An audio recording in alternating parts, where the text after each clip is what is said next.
Hello, and welcome to Field Lab Earth, the podcast that's all about past and present advances in the fields of agronomic, crop, soil, and environmental sciences. Today, we'll be talking to Drs. Pete Kleinman and Deanna Osmond. Conservation practices are important techniques that help us move towards a more sustainable planet. But when these tools are applied without proper testing and a holistic point of view, they can sometimes cause unintended consequences or trade-offs that affect the surrounding environment. This episode, Pete and Deanna discuss common trade-offs that can impact tools that manage phosphorus and how to avoid these potential pitfalls. We'll talk more about that in a minute, but before we dive in, we wanted to thank our sponsor for this episode, Meter Group. Meter specializes in robust soil moisture sensing, innovative weather monitoring, cloud data logging, advanced data visualization software, and more. Their well-published scientific instrumentation is used worldwide in universities, research and testing labs, government agencies, agriculture, and industrial applications. Listen to their new podcast, We Measure the World, to hear how innovative researchers leverage environmental data to make our world a better and more sustainable place at metergroup.com/fieldlabearth. I'm your host, Abby Morrison. Let's talk about science. Hi, everyone. Welcome to the show. Today we have Pete Kleinman and Deanna Osmond with us. Dr. Kleinman is the research leader of USDA's Soil Management and Sugar Beet Research Unit in Fort Collins, Colorado. Dr. Kleinman's research has focused generally on the stewardship of nutrients in agriculture with a strong emphasis on phosphorus. Across his career with USDA's Agricultural Research Service, Dr. Kleinman has worked to extend agricultural and watershed management recommendations from experimental and observational science. Currently, he coordinates national projects aimed at understanding the role of legacy phosphorus in watershed outcomes and how introducing the novel grain crop Kernza, intermediate wheatgrass bred for grain, into regional cropping systems affects production and environmental outcomes. For over 30 years, Dr. Osmond has worked at North Carolina State University in the Crop and Soil Sciences Department. Deanna has spent her career working at the interface of nutrient management, conservation practices, and water quality in agricultural systems to protect soil and water resources and optimize yields. She has led both national and statewide projects focused on conservation practice effectiveness.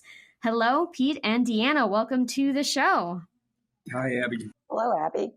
So good to have you. So before we get started, I know you want to take a minute to thank your team for this project. So go ahead.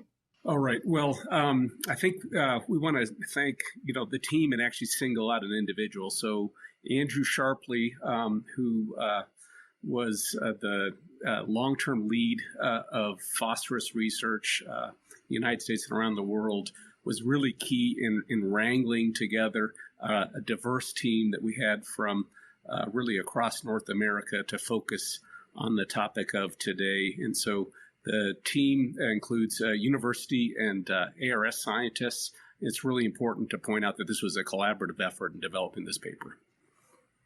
Absolutely. Awesome. Thanks to Andrew. He's been on the show. It was a good episode. I recommend you listen to it if you haven't already. So anyway, today we are talking about phosphorus trade-offs and limitations and some conservation practices and how those interface. So to get started, can you just tell us kind of about this problem or issue and how those impact agriculture? All right. Well, I'll take a stab. So the topic of today is not a new subject. In fact, the larger topic falls under kind of the general framework or concept of unintended consequences. It's something that's been around for a long time. In fact, the monk and sociologist Thomas Merton wrote about this in the 1930s in a really seminal piece on the unintended consequences of purposive action. That is when you work kind of collectively toward one objective, that you can have outcomes afterward that are adverse or negative that weren't intended. And so trade-offs kind of fall within that. Trade-offs in terms of phosphorus really are important. They're not new either. They've been understood for a long time. And trade-offs are like a seesaw. So you go to achieve one objective and you push that objective forward, and it turns out to be at the cost of another objective. And for phosphorus, now we're talking about phosphorus in agriculture, The real issue is traditionally when we've looked at it from an environmental or conservation standpoint, we've tried to minimize the amount of phosphorus that runs off with erosion, so that phosphorus that's tied to particles to sediment. And we have a long, rich history of soil conservation practices and others that Deanna can really kind of elucidate, but that have not targeted what we call soluble or dissolved phosphorus. And this dissolved phosphorus for the environment can be particularly problematic. Dissolved phosphorus is really the primary currency for water quality. It's what a lot of the organisms that are in aquatic systems respond to. And when we're managing it in agriculture, we can push to improve our control of sediment, that is soil erosion and the associated phosphorus. But we do that oftentimes at the cost of increasing the amount of dissolved phosphorus that runs off. So I hope that's a helpful explanation. Yeah, that's super helpful. So for this paper, then, you were kind of looking at different types of conservation practices and what can cause these trade-offs in those, maybe how you can counterbalance some of that and have a more even seesaw. So the conservation practices kind of fall into three different categories. So I was hoping you could give us an overview of the ACT acronym and how that comes into play here. Sure, I'll go ahead and answer that question. So USDA Natural Resources Conservation Service came up with an acronym, ACT, which is Avoid, Control, and Trap, in a system of practices. So these system of conservation practices try to work in concert with each other to reduce the problem at its source.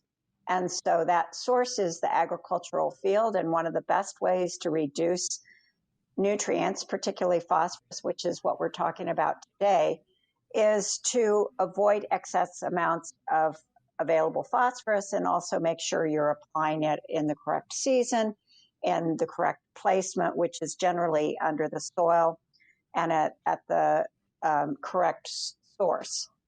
The next practice that we think of when we're talking about ACT are those practices that control the transport of phosphorus and soil erosion and or soluble phosphorus. And then the third way that we deal with phosphorus in this system of conservation practices to avoid, control, and trap is to do the latter, which is to trap the phosphorus and sediment on the agricultural landscapes, or even sometimes in the water when you're talking about wetlands. So together, avoiding, controlling, and trapping are a series of different conservation practices to control phosphorus. Sure. Yeah, I think actually one of the important things, Abby, that Deanna's brought out here is that if you take the system approach, that is looking across the avoid, control, trap, you have a lot of options to address trade-offs.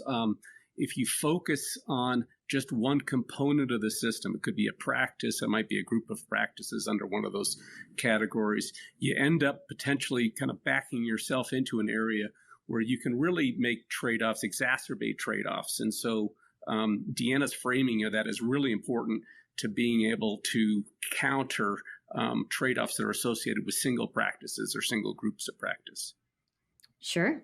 Yeah. And so in your paper, you kind of walked through several of these conservation practices across these three categories. I know avoid is a little tricky to have a trade-off if you just don't put it in the soil in the first place. So, but I know you talked a lot specifically about the control and trap types. So I was hoping you could go over some of those conservation practices and, what makes them more or less effective, how you can mitigate some trade-offs with those. So I would love to hear about that. So Abby, can I start with avoid? Please. Because if you don't have the problem, then you don't have to worry about controlling and trapping. But one of the practices in phosphorus fertilization is how you apply it. It's the placement.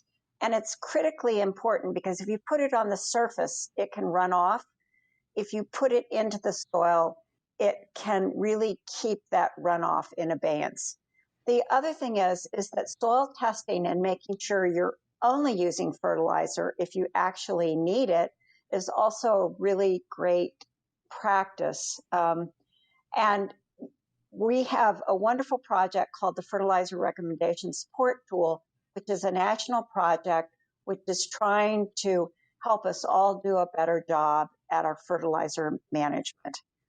But when it comes to things like controlling, you're talking about conservation tillage often, and also cover crops. I'll talk about conservation tillage for a few minutes and then let Pete inject with additional information on conservation tillage, and then also he can talk about cover crops. But there's a lot of emphasis these days on keeping the soil covered, which is critically important to keeping our soil in place. If you don't have soil loss, you also increase your carbon you continue to increase your carbon in your soil. And so the thing about moving sediment off the land is that can deliver phosphorus. But that trade-off that we're coming back to and we're talking about is that because of conservation tillage, you have this buildup of soil phosphorus at the surface of the soil because you're not stirring your soil. And the higher the level of soil test phosphorus at the surface, the greater the potential for that phosphorus to run off, to come off as soluble phosphorus. And Pete talked about the importance of soluble phosphorus because it's so active, it's so bioavailable to aquatic organisms. And so what we're trying to do by thinking judiciously about how we use conservation tillage is not have that trade-off between losing sediment phosphorus and losing soluble phosphorus. Pete, you want to interject at this point?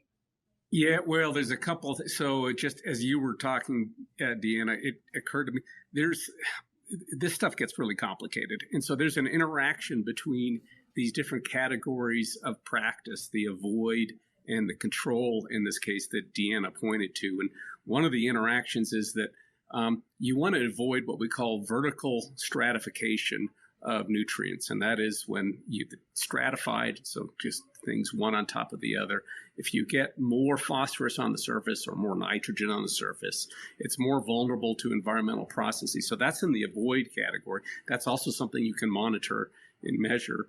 By the time you're in the control area, you're basically reacting to something that you could have, addressed in the avoid category. So with conservation tillage, with no-till and all that, you can and you do promote vertical stratification over time because you're not mixing the soil, and annually you might be applying a fertilizer source or a manure source. You apply it to the surface of the soil instead of putting it down into the soil, unless you use certain technologies that allow you to do that.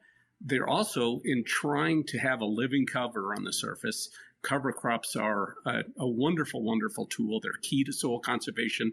They provide all kinds of benefits in terms of their uptake of nitrate from the soil.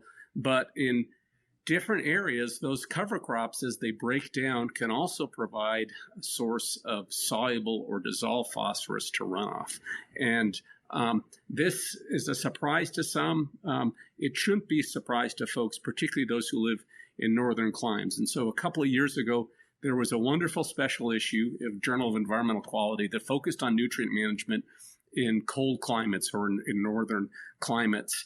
And they identified a number of the trade-offs that we're talking about today. One of them is that if you have living cover on the surface of an agricultural field, as it goes through freeze-thaw cycles, is essentially the same as kind of cooking the crop that's there. It breaks down the cells, and from those cells you release actually solutes. So you release dissolved phosphorus, and that can be very, very significant in some contexts. And so in those cases, and it surprises folks, like I said, a cover crop actually can exacerbate dissolved phosphorus losses. And you see that consistently in places where you have a colder climate, oftentimes colder soils, frozen soils. So what's going on at this extreme soil surface is very, very important. This is well understood. It's been repeated and replicated experimentally and observationally around the world, and is not something that at this point we should be that surprised about if you're in the business of controlling offsite phosphorus losses. Sure. And just a friendly reminder for people who may not be familiar. I guess it's not a reminder if you don't know, but for people who may not know, cover crops are crops that are planted kind of in between the cash crops for potential environmental or ecosystem benefits. So yeah, what about trapping? Can you talk about that? Okay, so there are a number of practices that we have that can trap.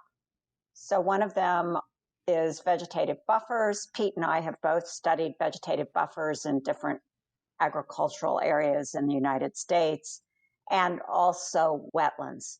And they can be highly effective, but depending on the situation, wetlands can flip and move from being sinks of phosphorus to sources of phosphorus in the runoff.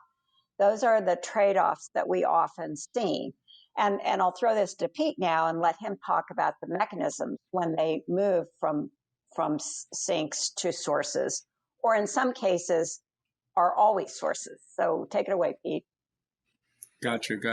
So this is also an area that's been studied for a long time, and there is a site-specific, aspect to this. There's different processes that contribute to whether or not a trap type of a conservation practice serves as a store or a net sink for phosphorus, or it actually serves as a source of that. And so one of the key concepts is actually the saturation of phosphorus in that particular land area. So it could be a wetland, it could be a vegetative buffer strip. When you build up phosphorus in these sites, and that buildup might be from historical practices, like if you converted a riparian buffer from an agricultural field that had a lot of phosphorus in it, or it might be actually from the buffer or the wetland doing its job, that is trapping phosphorus that's coming off of fields, and it accumulates there. Over time, what happens is we build up enough that we overcome the native buffers, the native ability to hold on to phosphorus in its dissolved form, and then they become leaky, and you see more and more happen. And so there's a wonderful review by Carl Christian Hoffman and colleagues from Denmark. This goes back over a decade, where they looked globally across all the studies at the time, and we've had many more, since then, at the performance of vegetative buffers in controlling phosphorus loss. And what they saw was that for total phosphorus, which is principally driven by the sediment about phosphorus that we were talking about before, they're super effective, and that generally you only see a positive benefit there. You see removal. They saw at the time from the studies like 30 to 90-something% removal of phosphorus with vegetative buffers. But then when they looked at that dissolved phosphorus, that phosphorus that's in the solution, that's in the runoff, but it's not bound to particles, they found that vegetative buffers can reduce the amount of dissolved phosphorus in runoff, so sometimes very effectively, greater than 90%, but other times actually exacerbate it. And so sometimes it would increase the dissolved phosphorus by greater than 70%. And so a principal mechanism is the phosphorus saturation that I described of the soils that's in there. But there are other things like the vegetation that I described that also can play a role in that. And there's even processes in places like wetlands where they get waterlogged for a long time, and the oxidative state of the wetland state changes, so they become what we call reduced. They lose their oxygen down in the wetland soils, and phosphorus is released from its bonds with iron. We call that the reductive dissolution of phosphorus, and it can be a real headache. We've seen in a number of places where that reductive dissolution has made major wetland projects, those in Europe, those in the United States, turn from the sink that Deanna described before to a source of phosphorus. And so really there's a side to understanding the mechanisms of trade-offs that then is going to target how you remedy, how you approach those trade-offs.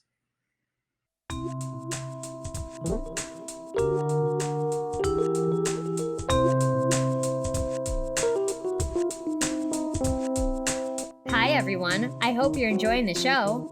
Interested in learning more? Pete and Deanna's paper, Addressing Conservation Practice Limitations and Trade-Offs for Reducing Phosphorus Loss from Agricultural Fields, published in Agricultural and Environmental Letters, is always freely available.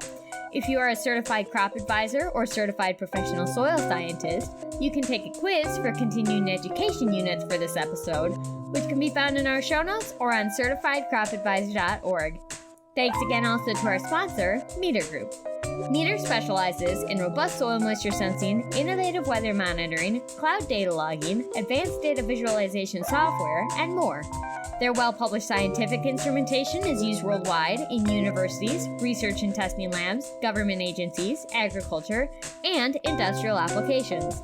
Listen to their new podcast, We Measure the World, to hear how innovative researchers leverage environmental data to make our world a better and more sustainable place at metergroup.com/fieldlabearth. Thank you for being our sponsor. Let's get back to the show.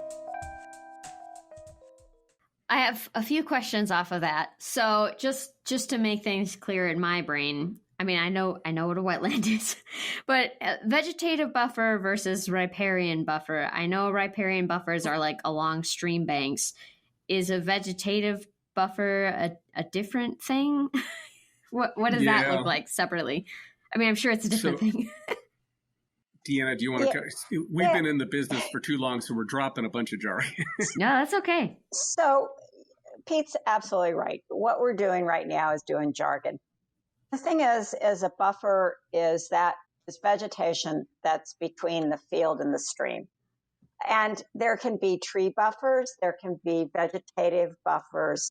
They have all kinds of different definitions and they use different terminology. And so for the purposes of what Pete and I are talking about, it's that vegetation, whether it's trees or grasses or forbs, or a combination of all of the above, that's between the field and the stream, or the field and the lake, or the field and whatever the water resource is. Does that help?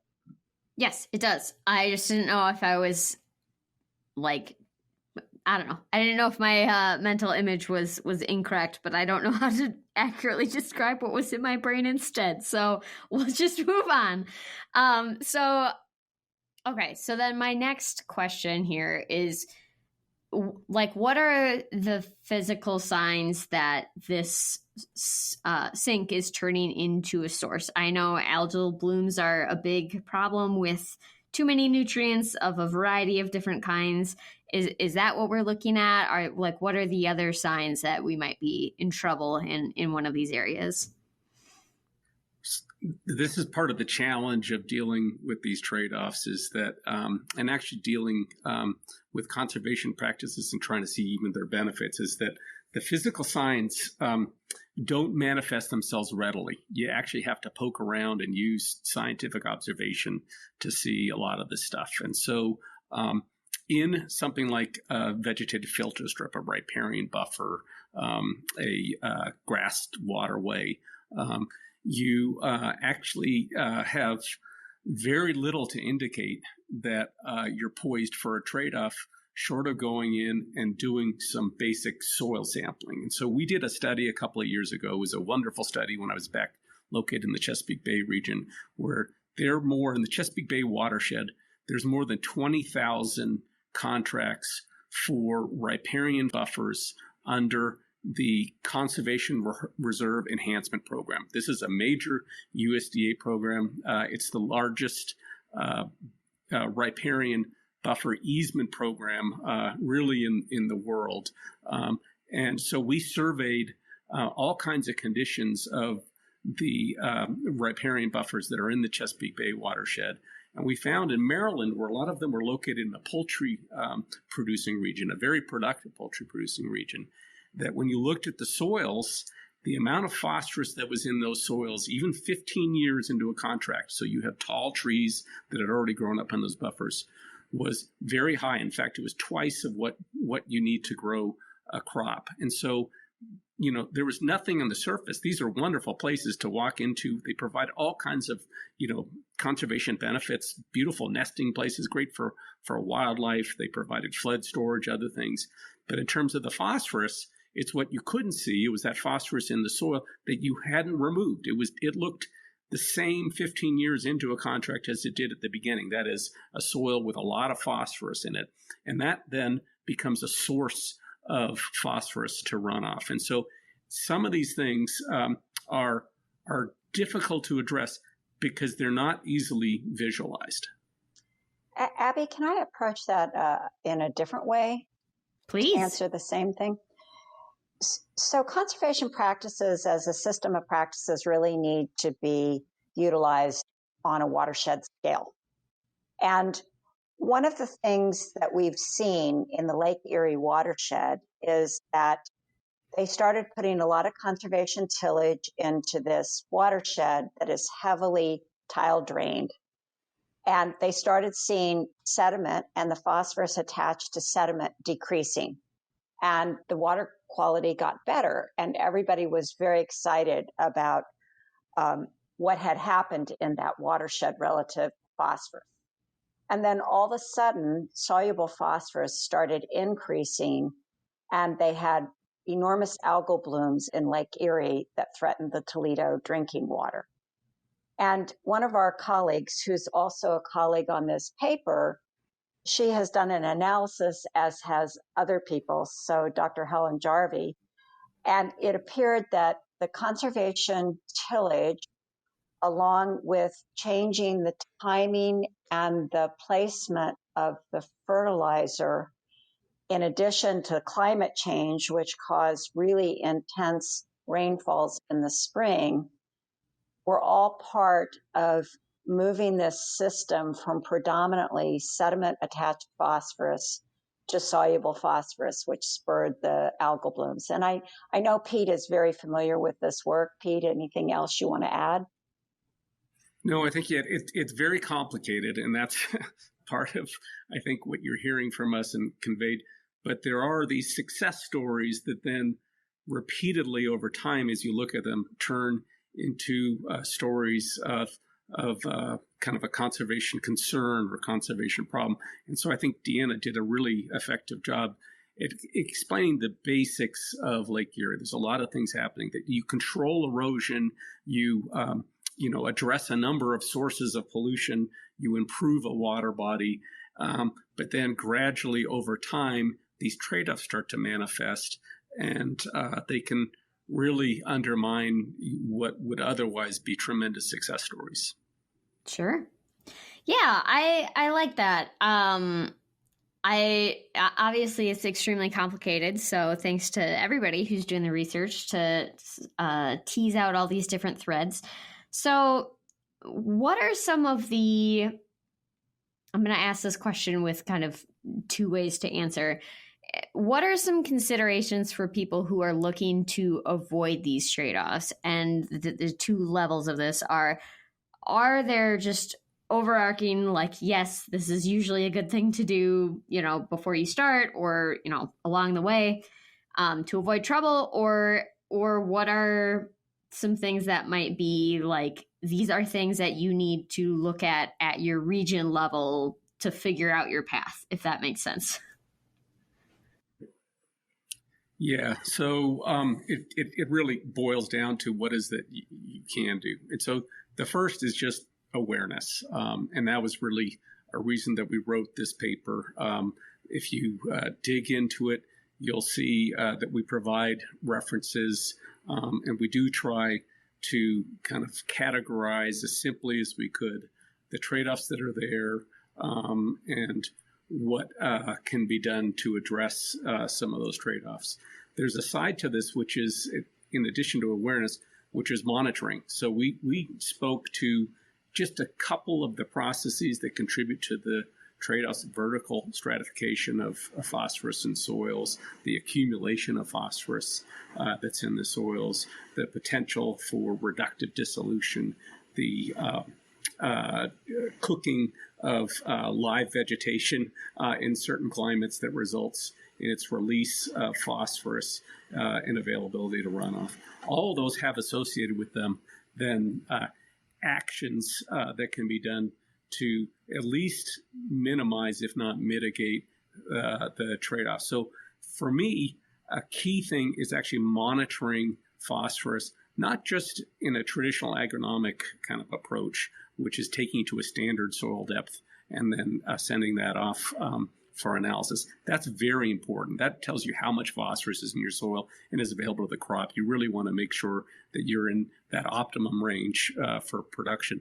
But it's the vertical stratification. And I think that the routine measurement of vertical stratification of phosphorus, that is differentiating how much is sitting, say, in the upper couple inches from what might be in the upper foot or the upper 8 inches of a soil, is an extremely important metric for certainly watershed managers to track. But if you're in a watershed where phosphorus is an acute concern, then for producers to understand, I'm building up a lot of phosphorus on the soil surface that is then vulnerable to runoff processes. There are things you can do to address that, to at least slow that down. That might be the injection of fertilizer source.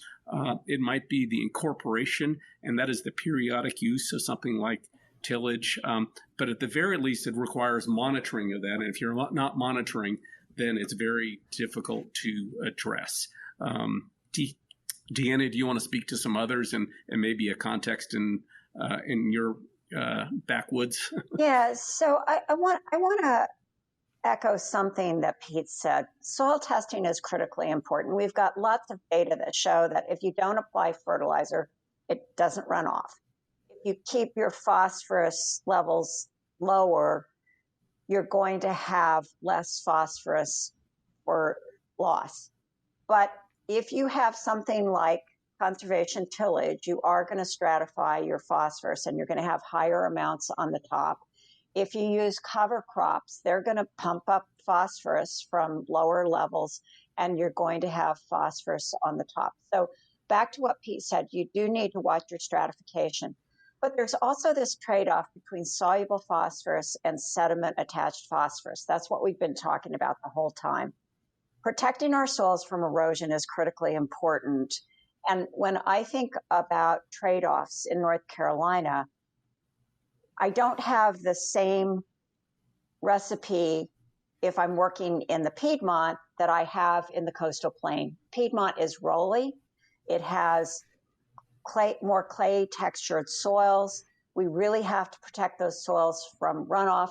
Conservation tillage is absolutely critical. They don't, because they have a lot of iron, they hold phosphorus really well. They don't have a lot of soluble phosphorus loss. And so in that case, we absolutely recommend conservation tillage, and we'd still recommend the kinds of nutrient management that Pete and I have been talking about. On the coastal plain, we have very sandy textured soils. It tends to be flat. We don't lose much soil through erosion. We don't lose much phosphorus through erosion. But what we do have is, because they're sandy textured soils, soluble phosphorus gets lost much faster from those soils. So in those cases, because of the soils and the way they interact with phosphorus, and because of our cropping systems, where you might grow sweet potatoes one year and tobacco another year, those soils oftentimes are tilled, and that helps reduce the stratification of phosphorus off the top. So thinking about conservation practices as a system that are place-based is critically important to helping reduce these trade-offs that Pete and I have been talking about. Yeah, Deanna actually just kind of sparked a memory of mine, which is related exactly to that understanding of the kind of place and local context. In the study that I told you about the Chesapeake Bay, where in these Maryland buffers. They were highly saturated with regard to P. That was principally on the coastal plain there. And so there's some really wonderful research that's going on now. It's very applied research that is looking at using the conservation practices that are out there and maybe some additional activities. Can you reduce the amount of phosphorus that's sitting in a riparian buffer at the beginning of a contract so that you don't have all of that phosphorus available to runoff water over the period of time that you've installed a riparian buffer? And if you can do that, what's it look like? And so that might mean harvesting crops from a area of land that's phosphorus saturated prior to the installation of a riparian buffer. It might mean adding something to the soils that helps to keep that phosphorus stable and less mobile. There's a number of options, treatment options that you have there, but it requires understanding where. And so that Chesapeake Bay example that I gave you was where it was in the coastal plain, and that came out beautifully in Deanna's example. Ooh, I love that. I'm so glad you mentioned that because that was one of my questions that I totally forgot to ask because the conversation swept away with me is like how you would if you had a riparian buffer or other buffer that was becoming a source, how do you fix it? Like obviously, just draining an entire wetland is probably not the correct response just because it's got too much phosphorus. So I'm glad you brought that up. So that also brings us to our next question, which is future research. Obviously, this is a well-studied topic, but as you mentioned, there's still more work to be done. So lay it on me. Where are we going? I think one of the concerns that we all have is that most of our research on conservation practice effectiveness, which also includes the trade-offs that we've been talking about this morning, have occurred during climate that was more constant. But because of climate change and because of the effects on the intensity and duration and seasonality of rainfall, we're not as sure that these conservation practices that we're using are going to work as well, even when they're used as a system. And so the next frontier of research is going to be looking at these conservation practices and their effectiveness in a changing climate.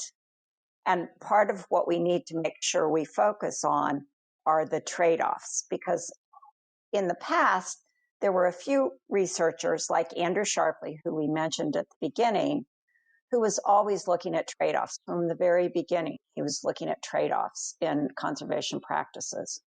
But I think in our climate change work, we're going to have to be more intentional about focusing on trade-offs. Yeah, I just follow up that the trade-offs aren't unique to phosphorus. And in fact, one of the dangers of us focusing on controlling phosphorus is that we actually pursue strategies that so optimize phosphorus management that they ignore other objectives or other benefits that are expected of our conservation practice. That's what got us to this point in the first place. You could look at that with the avoid. Historically, there was a strong emphasis on, say, managing manures in agricultural fields with a focus on nitrogen management because manure has a disproportionate amount, a lot of phosphorus in it. Managing for nitrogen can actually increase and exacerbate phosphorus losses. So it's not about just focusing on one objective, and this is the difficult part. It means being cognizant of multiple objectives that are out there. And so a lot of these conservation practices are there for, basically the control of providing soil conservation benefits. The buffers that we talked about have these tremendous benefits to wildlife, to infiltration, to flood storage, all kinds of things. You're not just talking about optimizing around one particular objective. And that means you've got to be measuring multiple things. And so research really can occur in its own kind of disciplinary or kind of a single objective vacuum. It needs to be much more integrated so that we're looking at multiple services. We're looking at multiple objectives that are tied to our management of the landscape. And I'd like to add, because I think it's so important what Pete just said, is looking at the multiple objectives. We need to do it at a watershed scale, because that's where the endpoint kind of meets the objective. For sure. Yeah, that is great advice and a whole bunch of great research to be done still. I have 3 questions left for you. So the first one is, if listeners want to learn more about this topic, where can they go? Well, one of the places they can go is USDA. The Conservation Effects Assessment Project has a lot of really good information that's available about trade-offs as well as the effectiveness of conservation practices. It also has a lot of information around watersheds. So that's the first place I would suggest. Pete? I'd begin kind of at the research level. You absolutely can dip into many publications that come out of tri-societies, and they can be found in journals like Journal of Environmental Quality, Soil Science Society of America Journal, others. And so that's an important source for it as well. I think that there's enough of a conservation literature, so a gray literature too. So if you want to look for information related to your particular watershed or your particular state, you can turn to organizations that are working on this. They're not unaware of the issues that are at play and what can lend to trade-offs, but you definitely need to look broadly at what they're seeking to achieve. So I think you've got multiple sources to turn to. Some of this is frankly more of a focus of scientists, and does need to be kind of recognized by people who are jumping into the management arena. That's a bit of the impetus for writing it. And so I would hope that things like this podcast would help to raise awareness that these are not new issues. They're issues that have been around, and that there are things that you can do to avoid trade-offs. And can I add one other thing? I have worked in extension most of my life as opposed to research. And a lot of extension organizations have very good fact sheets around this issue, as do watershed organizations. So that's the last place not the last place I would look, but that's another place I would look. Oh, and so Deanna just reminded me, so both Deanna and I have been involved with a group called Sarah 17. It's the organization to minimize phosphorus losses from agriculture.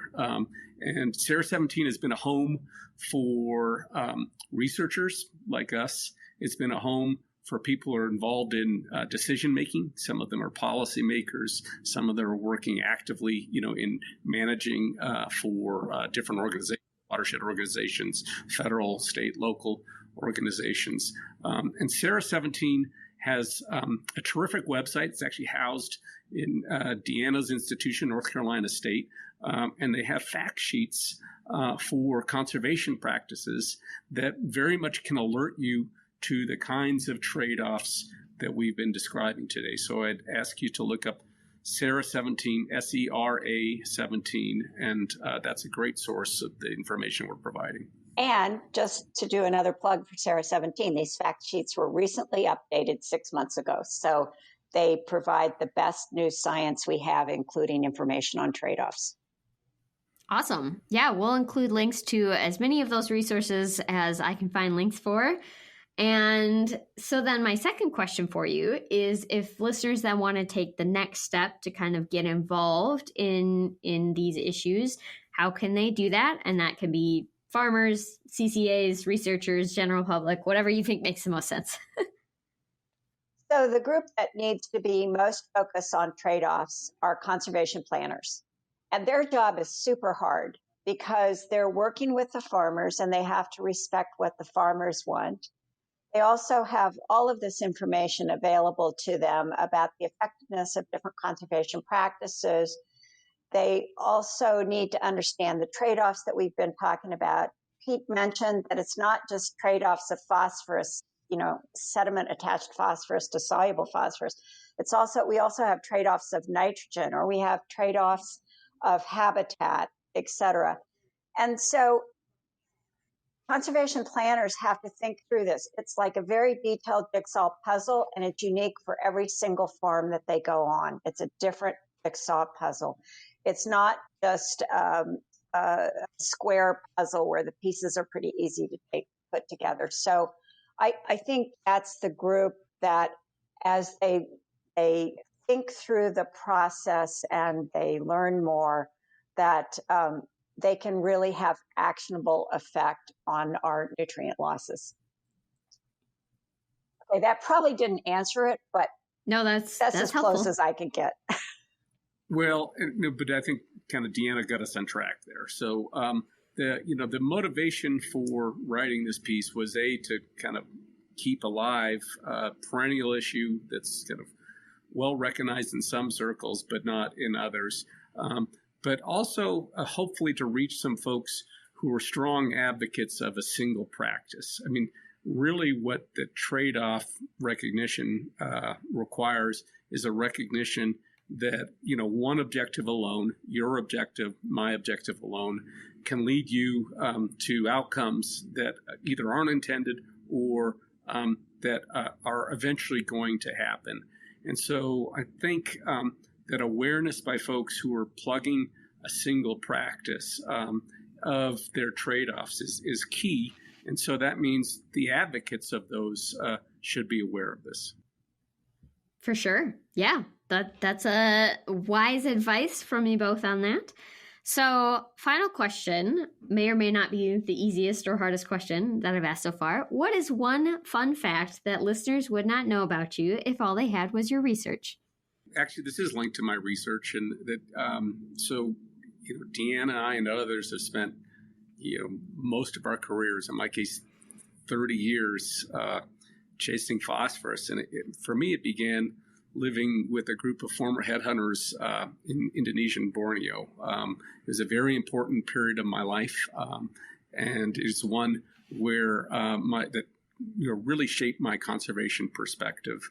And it was one in which phosphorus actually was the principal limitation to production, was important to the food, the nutrition, and ultimately in keeping these folks from starving. And so, I suppose that's one area that folks may not know about me.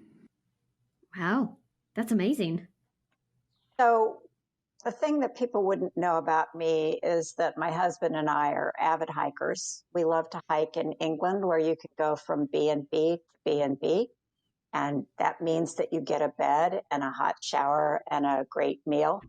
And the first hike we did in England was along Hadrian's Wall. It was the wall that the Romans built to keep the Scots, or as they were known back then, the Picts, out.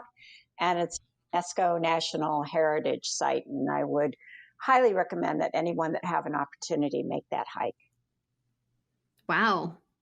That's awesome. Wow, those are super cool facts. I love those. Yeah, England is awesome. Big fan. So, yeah, this has been a wonderful conversation about conservation. Almost conflated those two just now. So, yeah, thank you so much for your time. Thank you to all the other researchers who are working hard to figure this out. The planners that are putting those jigsaws together. We appreciate the work that you do. And obviously, thanks always to farmers also, because they're great. So thanks for your time and for being on the show. Thanks, Abby. All right. Thank you, Abby. What you do was tremendously important. You can see it takes a lot to coax information out of a scientist, and you do a wonderful job at communicating out to a larger audience. So thank you. Oh, thank you very much. I love it. And they're all great people. Hi, everyone, and welcome to our Student Spotlight, where we highlight the work of graduate and undergraduate society student members. Today, we'll be talking to Tina Sullivan. Welcome to the show. Can you start us off by introducing yourself and where you're studying? Yes, as she said, my name is Tina Sullivan. I am a PhD candidate at Utah State University. Awesome. And what are you currently researching? My current research title is Alternative Options for Drought Defense in the Intermountain West, and those alternative options include alternative crops, including industrial hemp, and then looking at soil wetting agents and soil biologicals. Great. And if you could have your dream research project, what would that be? My dream research project would be anything to do with helping, solving future problems that our farmers are going to face no matter where it is, whether it's drought, inputs, whatever it is. Wonderful. Well, if you'd like to get in touch with Tina about her work, we'll have her contact information in our show notes. Thank you so much for being on the show today, and best wishes on your future studies and career. Thank you.